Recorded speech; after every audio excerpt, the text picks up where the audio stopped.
Good morning, everyone. So, today we are for the last lecture that is on media tracking of human rights violations. So, this one is actually it's not like part of like journalism, like we hardly do this, but this is like mostly done by these NGOs and these human rights groups who are like working on this human rights.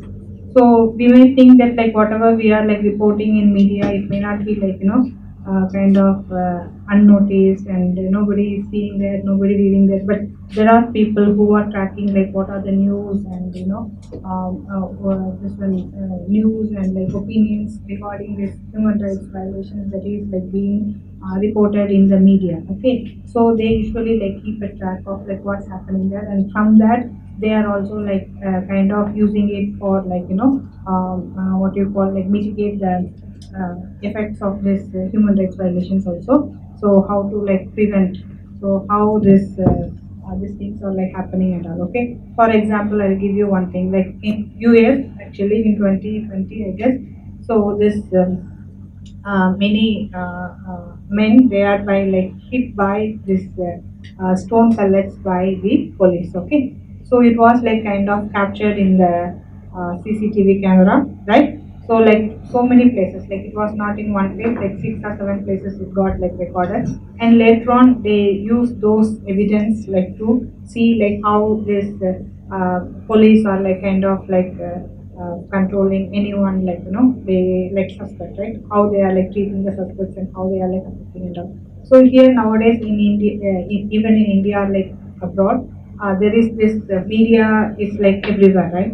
So like you can see that it's not only like social media, television, newspaper, magazines, but it's also like all other technology like CCTV camera or like whatever, and even people who are like kind of recording like whatever happens in their like vicinity. So everything like kind of before like before 10 years or 20 years, like if something happens we may not know because like people didn't have that kind of like technology in their hands, but now it's very easy for them to record and like immediately this one. So you know that when this Manipur thing happened also, there was this internet shutdown was there, right? Internet blackout. That's what like most of the governments they are like kind of engaging in this internet shutdown so that they can control people like sharing videos like online and everything, right? And even though the government's what you call like justification is that we are like trying to control the misinformation and disinformation, but it's also in a way like hurting that particular community, like they couldn't like share those videos also, right? So that's what like last year there was this one video suddenly got viral, and after that only it got like noticed by like across the country, and also it has become a global issue, right? So that's the thing. So the media has the power, right? So it's not only like by the journalist, but also by common man, like whoever, like even you are there and you are witnessing some, like police or like doing harassing a victim or like anything, you can just like record it and then you can like post it, right? So that can. So we are thinking that this kind of videos, who will be watching? We will be thinking that okay, some people may be like consuming that and make it a issue and it will be there. But there are this human rights organizations, they have this they also have a kind of library, so they will be keep tracking of like whatever the newspapers like report also that they will like cut down those things and they will keep it kind of different. For example, under domestic violence what are the things are happening, so under caste violence what are happening, and then police brutality what are happening, so they will be keeping those cuttings and then they'll be like keeping it, okay? And then they will like try to see like how these things are happening and what are the patterns are there,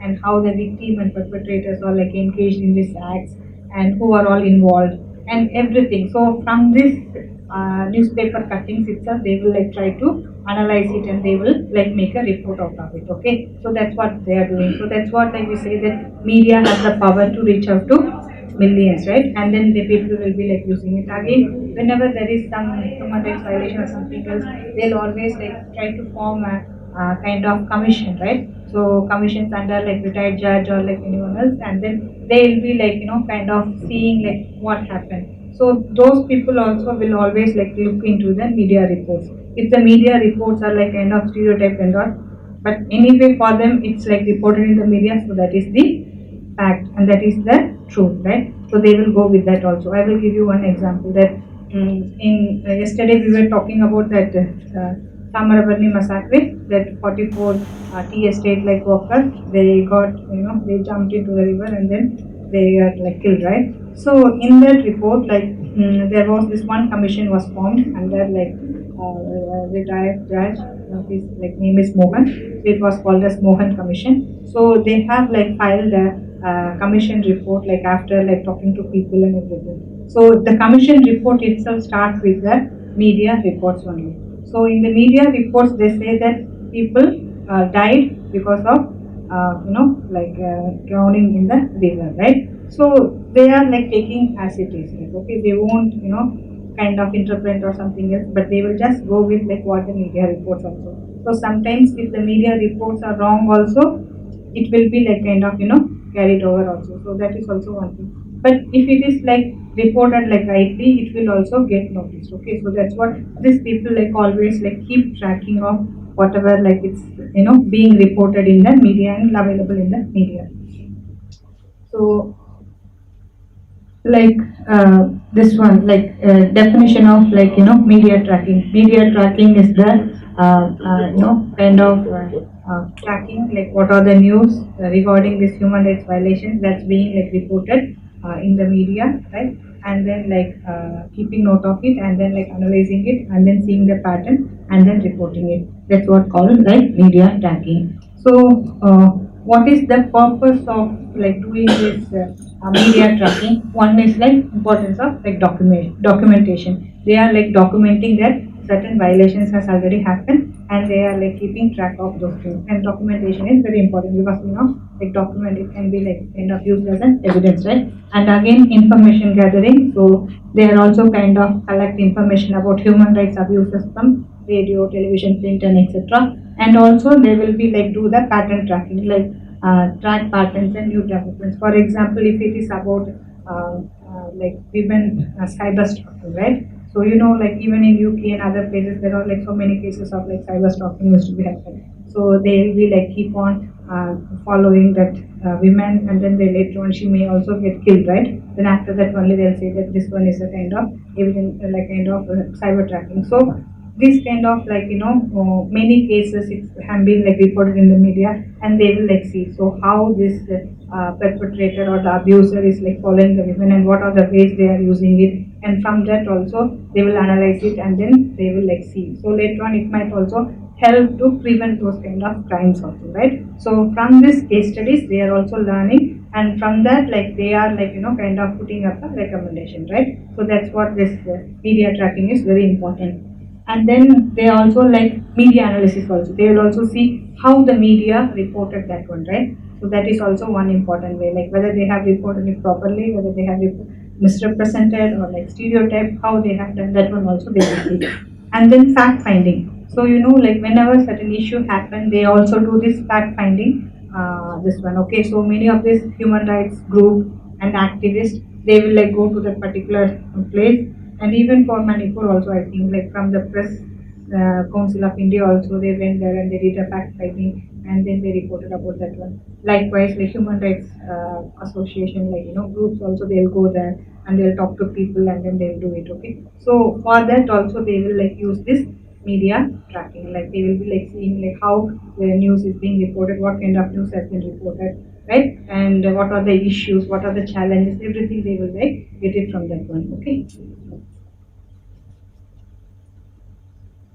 So this one like, so what is like it's also kind of trying to develop an understanding of public perception and misperceptions also. And then they are also like kind of later on after like doing this documentation and see the pattern tracking and also seeing the media analysis, like how they have reported, right? And then they will like try to like understand like what was the public perception, like how they are like reacting it. For example, it's in social media. So for this particular video, like how people have like reacted to it, what kind of comments they have got, right? And what are their like ideas, like what they are saying, even if there is any rape case, right? Then how they are all like reacting to that particular incident also. Those things they will like get to know that public perception, what they are like viewing about that particular issue. And after that they will like develop a advocacy, right? Like media advocacy. So they will like try to advocate that issue and they will try to fight for that one. So that's what like the media tracking, but it's mostly done by this social workers and then human rights activists, and like there are many NGOs meant for this human rights, right? Violations. They are also be like doing this one. So the purpose, like it's also kind of how they are like doing it now. The technology is also helping a lot to do this media tracking. So one is that digital open source information. So whatever the social media content that is like available online, they are like using that one. So you may think that okay, I'm just commenting and what the comment has a value, right? Who is going to read that value comment, right? But it might be like read by someone who is like doing research about that when are going to do advocacy about that issue also. So that's what even every voice like matters, right? So we may think that like it's just kind of time pass or like waste of time like reporting like commenting on those like long length of this one. Sometimes you can see if some viral video or like some meme like etc regarding that issue got posted, people will be like, other than this meme or this one, the comments are like very interesting. Actually, even in media research also, we are like analyzing the comments now. Actually, like one of my scholar who is working on this online Naga activism. So what he did is like you one interview about a Naga leader and the comments for that YouTube links, no, he has like did the research about that one. He has like extracted all the comments and then he saw the sentiment analysis, right? What was the sentiment of the people, whether it is positive or negative, and how they are like seeing this issue, what are their comments. So that's what. So even comments like matters, right? So likewise here also like they are using this digital open source information like whatever available, and then they are tracking it. And then digital reconstruction also. What they do is like online may they try to reconstruct that one. Okay, so they will like give this. Okay, this is the how like certain incidents like happened. They are also trying to reconstruct like using this AI, and then they are trying to give awareness about it also. So that also they are doing it.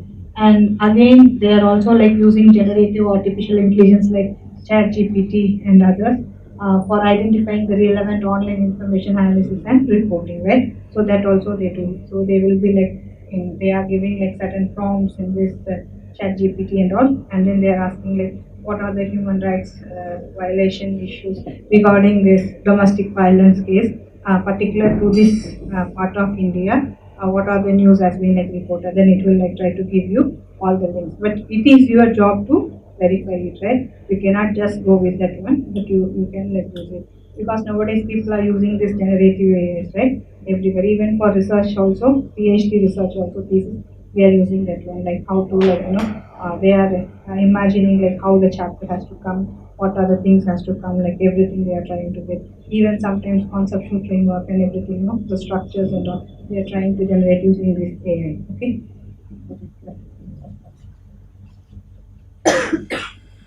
And tools, like what are the tools they are like, they are like using this media tracking to document and provide redress for human rights violations and perform reform of laws, policies, and practice.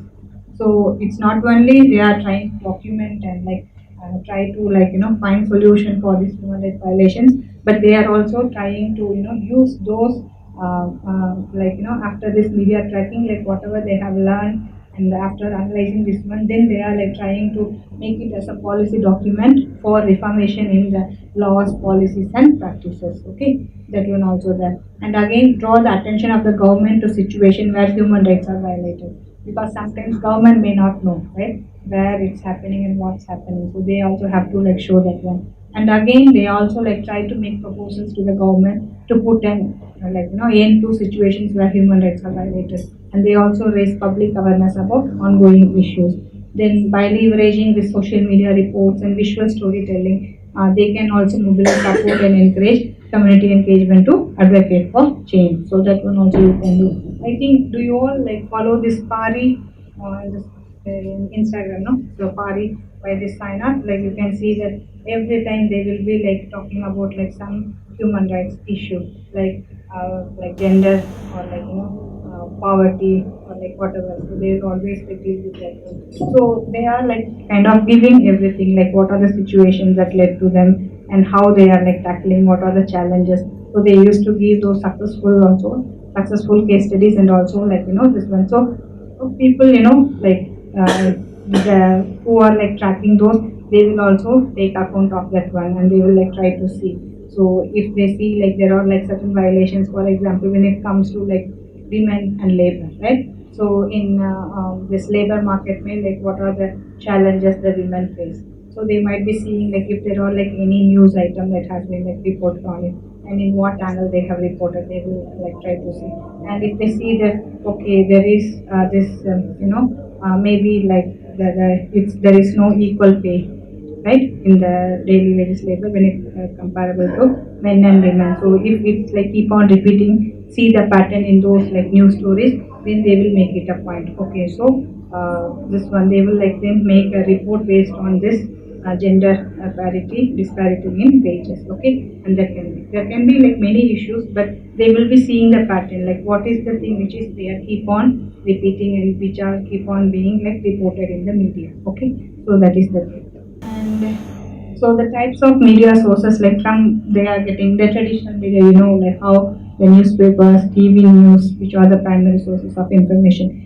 Wherever you go, like any NGOs, okay, it can be like UNICEF or UN organizations or like local NGOs, there will be a library, okay. So even people who are like doing research about like content analysis and all, you might think like where I will be getting those, documents. It will be there, so you can go there. Even me, when I was doing my research, one of my case study was about this Dalit Panchayat leaders in Tamil Nadu, and how, like in particular, Papapati and Kiripati constituencies, it was meant for this Dalit, president, but they were not allowed to like contest, So there was this problem was there in 2000s, okay, in 2004, 5, and all, like there was this issue.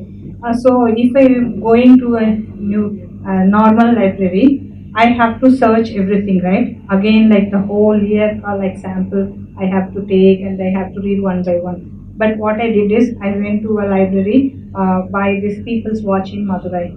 Then there they have this library and they have a file on Papapati Kiripati. So they have this fully, like they have like cut paper cuttings from the beginning, like from the issue. It's very easy for me. I just went and then it's by year by they have like arranged and like cutting everything was there. It was so very easy for me to analyze the content, right? Do the content analysis. So we can also, if someone is doing on that content analysis and all, you can always go to these NGOs because they have this library, media library and all that paper cuttings. And even in these big newspapers, no, they also have this library. So for example, if based on like certain leaders and all, no, they will have their this one. And for like Manipur crisis or like Assam issue, they might have their like own files and they would be like keep the track of like whatever it's worth. So we can like always use that one. That's what like this traditional newspapers, no, like newspapers and television reporting also, it can be like always useful. But I don't think like in India they are like keeping a record of TV news and all. It might be very difficult, I guess. Maybe in the YouTube you can find it, I guess. Otherwise, like I don't know, like whether they have this file, this one and all. It might be like because they can't like store everything, right? It's very difficult. So that is why. And the digital and social media. So Twitter and Facebook and blogs, you can always see the blogs by these human rights activists and others also you can see. And then in the Twitter, like now the X and Facebook, you can like use the hashtag and then you can get the all data regarding those particular issue also. Okay, so that is the, for example, you want to do on that particular viral video from Manipur, right? So you can just use the hashtag and then you can take all those comments. Then after that, you can like extract that data and you can do it manually or you can use like any tool and then you can like analyze the data also. Okay, and then this independent and alternative media. So outside of the mainstream, for example, Pari network is one resource.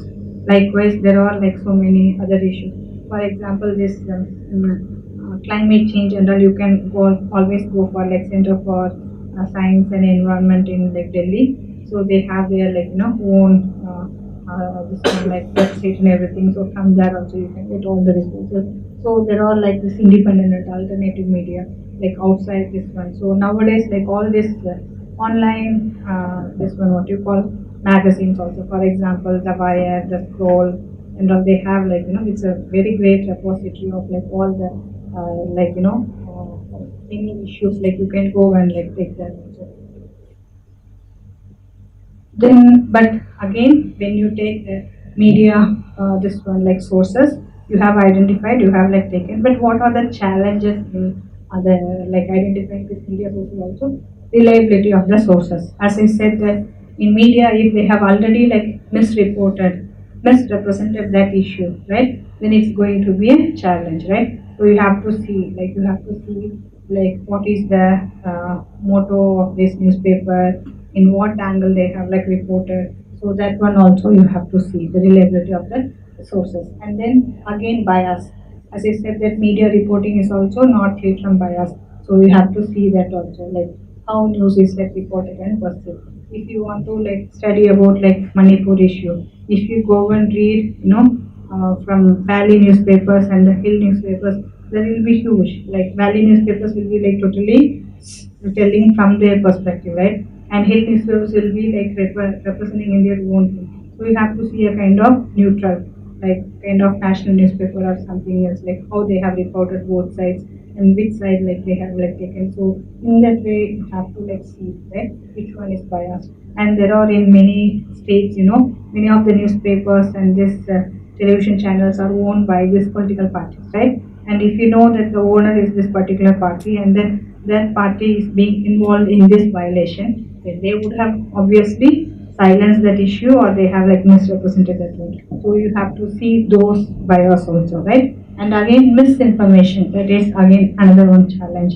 In social media also, like when you are like seeing that you cannot like rely on everything, right? So when you like get certain things, then you have to like again see that one because many of the times in misinformation, what they'll do, there will be somewhere in the world this violation has happened, but they will just show it as happened here, right? Even in Manipur also, like whatever the visuals from Vietnam and then Myanmar, all those visuals has been like used there. So you have to always like fact check again. So that is also one challenge whether it is true or false. I think you all know like how to do that fact checking, right? You have to better use it in the Google image, then you will find it out, and again you can use those like videos also, and then you can like find that one, like where it's like happened, and then you have to look for that one, like who has reported, from where they have reported, the time, the date, right, and then the logo, everything you have to see, right? Then the government censorship. So again, like government may also like restrict access to information and hindering requests. So sometimes like even in social media, like there might be like some handles, it might be blocked, right, by Meta. And again, you cannot like some of the things they must have like uploaded it, but Instagram must have like taken it out saying that citing community standards or something else. So that is also that you may not like it. So that's what like they have to keep track of everything, like every second like matters. They cannot like just this incident happened and after 1 month if they go and see there won't be any also, right? So that is also that. So we have to be like they have to be very conscious about that one.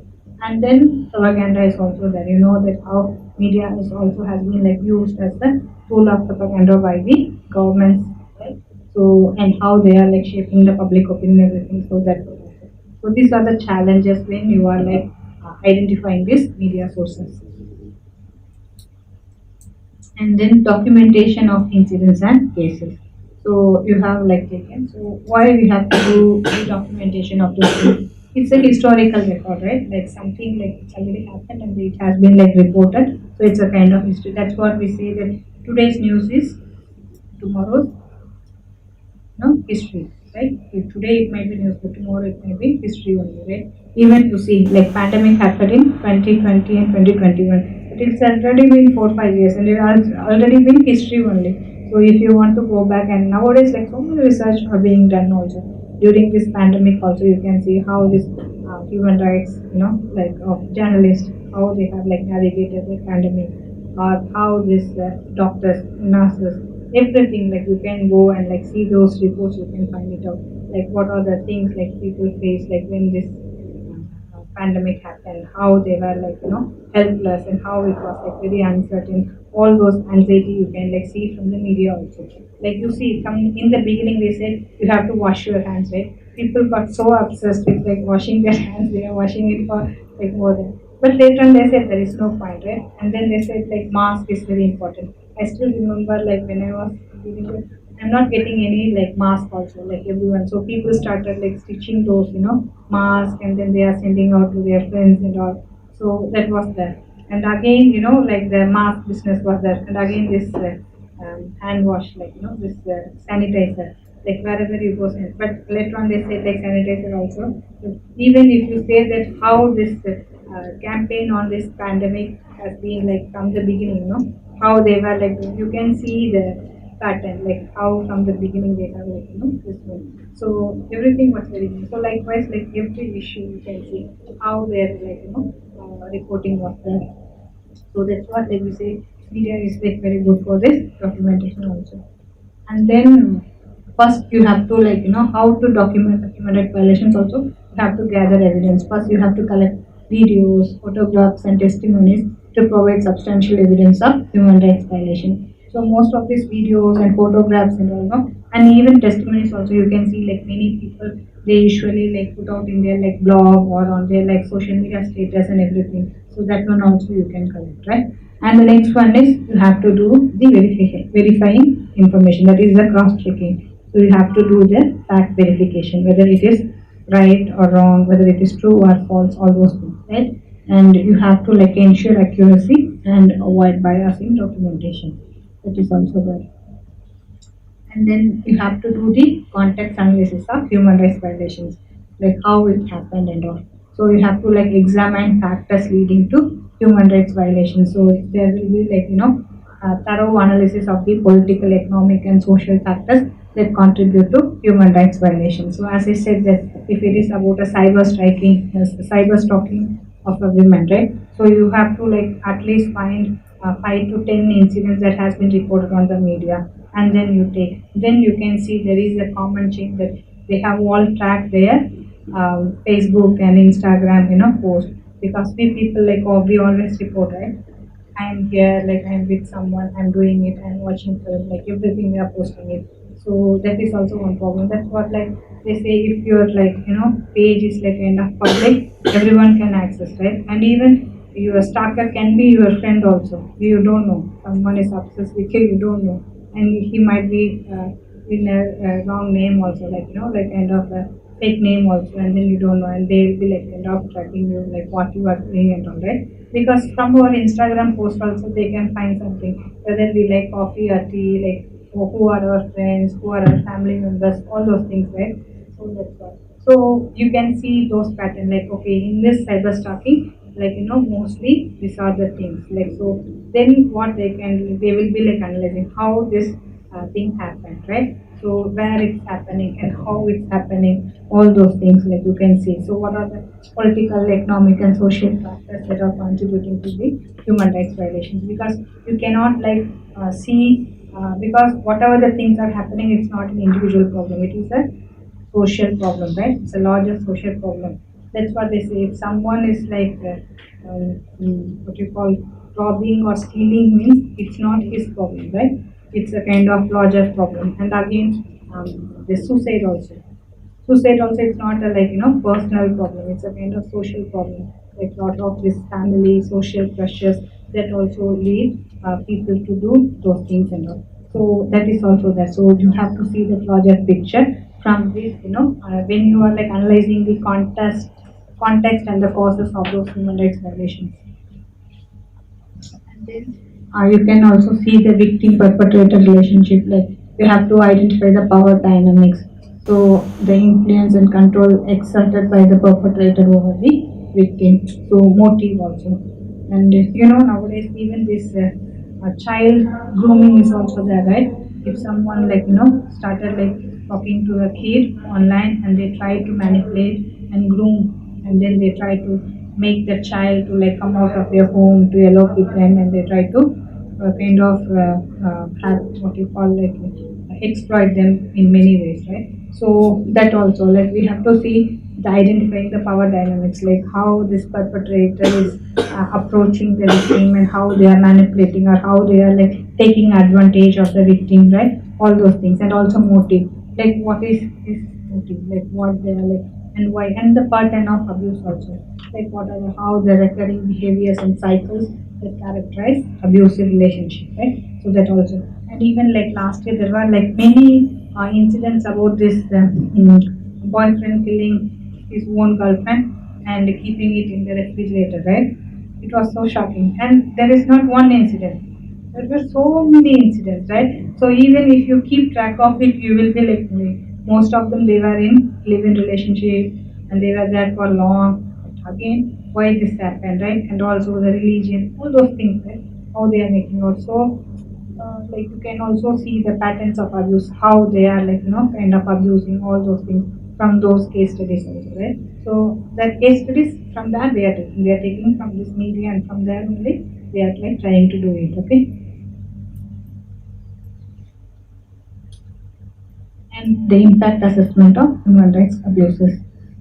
So measuring impact. So first we have to like evaluate the dimensions of the impact that affect victims and communities, including mental health, societal relationship, and economic stability. So that one also. Like if certain violations happen, means how it's like affecting the kid, or how it's affecting the women, or how it's affecting that man, right? For example, it's a bonded labor, right? If someone is being like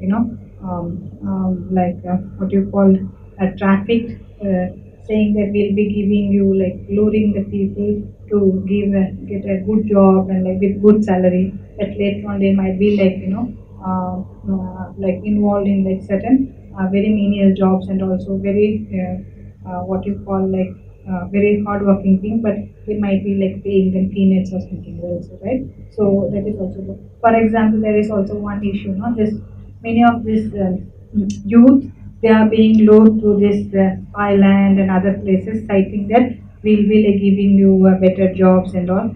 And after going there, they are being like made to involve in this cyber scams. Okay, so these people they thought that they are going to get a good job and everything, and they are going there. But after going there, they are making them do this cyber scams and everything, and they are like making them do those, and they are also kind of captivated, right? They can't like leave them and all. Then like they actually even they are rescuing many youth from this Southeast Asian countries also, how they are being trapped. They are also saying like how they are like trapped in the name of like good jobs and like good incomes, but again how so those kind of things. So how this kind of things, and like how it's impacting the victims and communities. So what are the psychological for some people who have come out of that one, they'll be in more mental health, they may be more in depression, or this post traumatic trauma will be there, they'll be traumatic. So what are the things, and their relationships, and then economic stability also, like how it's like affecting them, everything you can see from those context analysis of this media tracking of human rights abuses.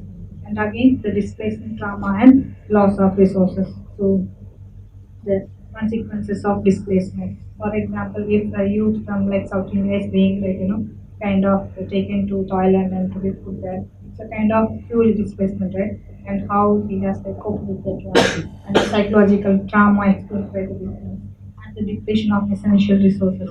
They must have like lost their job, right?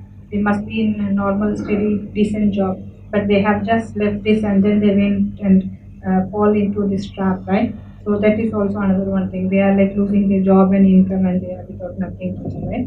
So that is also one issue.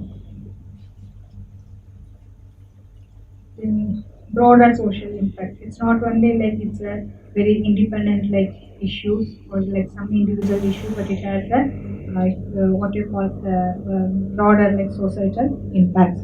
The one is the effect on societal stability.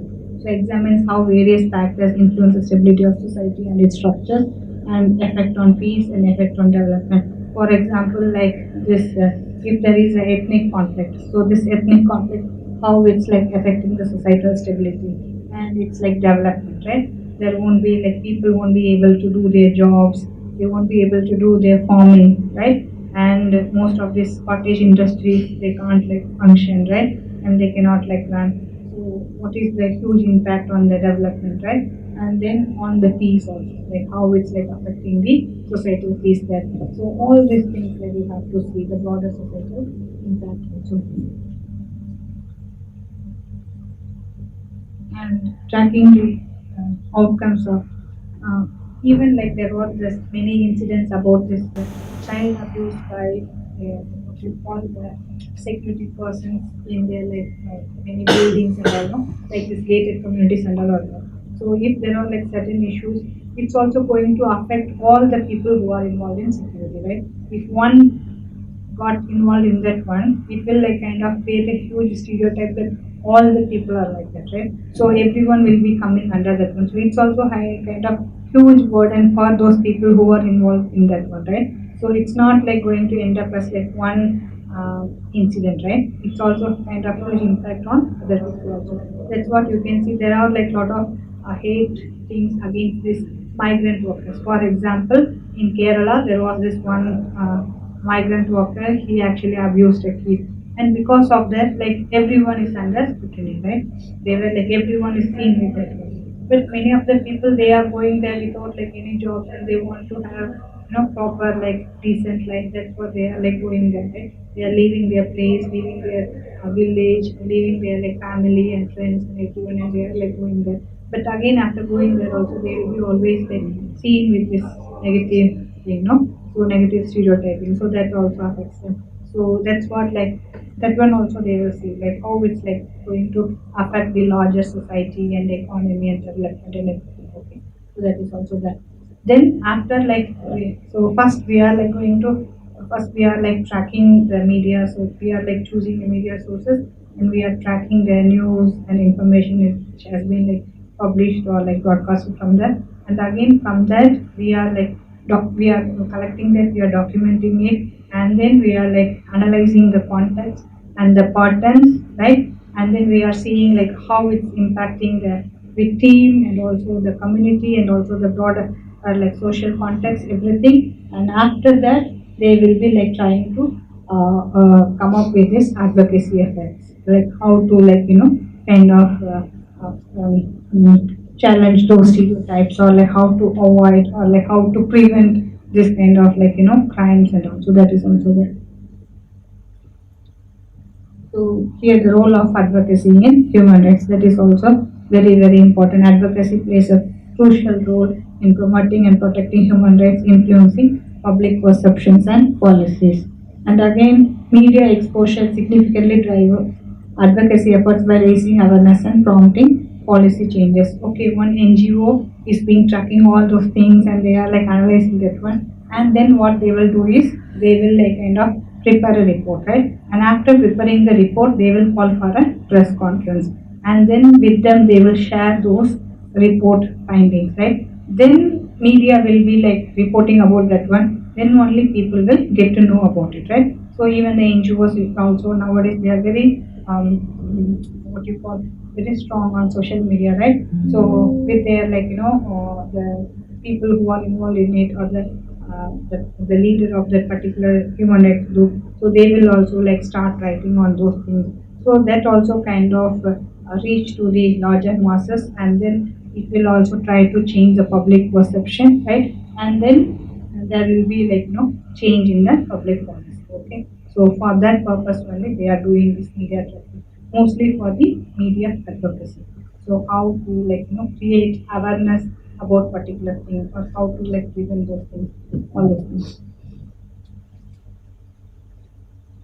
And you can also successful advocacy efforts. You can see that, for example, HIV/AIDS and all. You can see this how this NGO was like working with this like people living with HIV/AIDS and all. They will like keep on sending this one.